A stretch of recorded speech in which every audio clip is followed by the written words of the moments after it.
Finally, more of the April 21st discussion on Palestine in New York City. The panelists were asked if Israel was doing ethnic cleansing.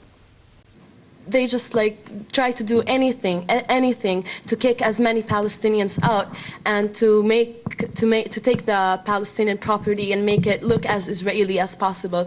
But I mean, no matter what they're gonna do, Palestine will always be there. No matter what they're gonna do, we're gonna live and resist, and they're never gonna be able to kick us out. Never again.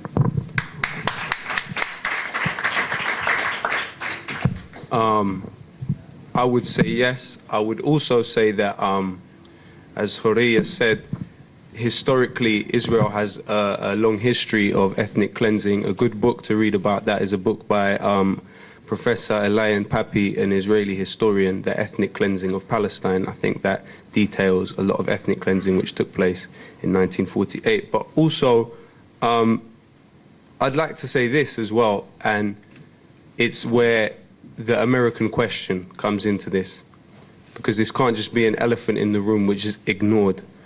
Obama made a speech to AIPAC prior to beating Hillary Clinton to become the Democrats' candidate, that Jerusalem would be the undivided capital of Israel.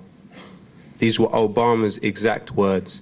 So by extension, this is not just the Israeli government doing this. These Caterpillar bulldozers, these tanks were not only bought with American money, they were supplied by the Americans. So it's important to understand that the role that we all play in this. As a citizen of the United Kingdom, I also know that my taxes are going to the same place. So it's important that we are aware of that aspect also.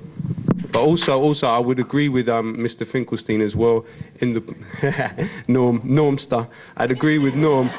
The point that it's an obligation for us to focus on how to resolve this, regardless of us understanding the situation and coming to certain conclusions about it, which we all might. It's important to talk about ways in which this situation will be resolved and can be resolved, and ways we can resolve it.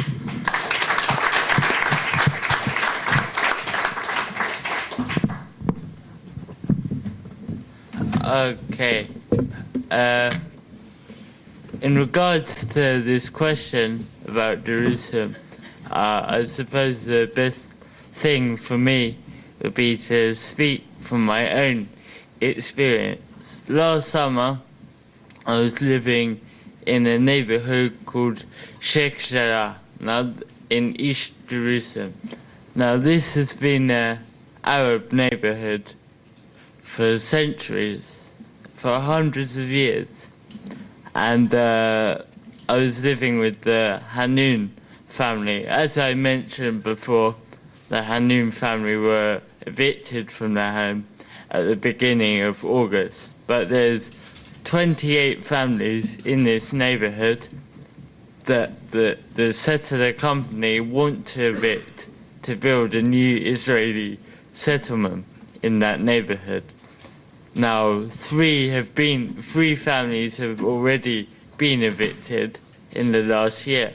But what I want to talk about is physically on the ground.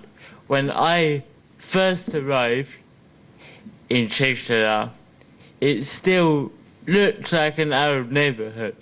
And especially because the family I was living with had such a big presence in that they had signs and, you know, no to ethnic cleansing, we won't leave our homes. There was also a tent set up by the first family that were evicted. There's similar signs. What I'm trying to say is to paint a picture of this place. Now, that same street where I was living is inhabited by foreign settlers. So whilst we are theorizing and whilst there's so-called disagreements between the American government and the Israeli government, which what Loki just said pretty much puts that story down as a lie. These settlement expansions are happening now.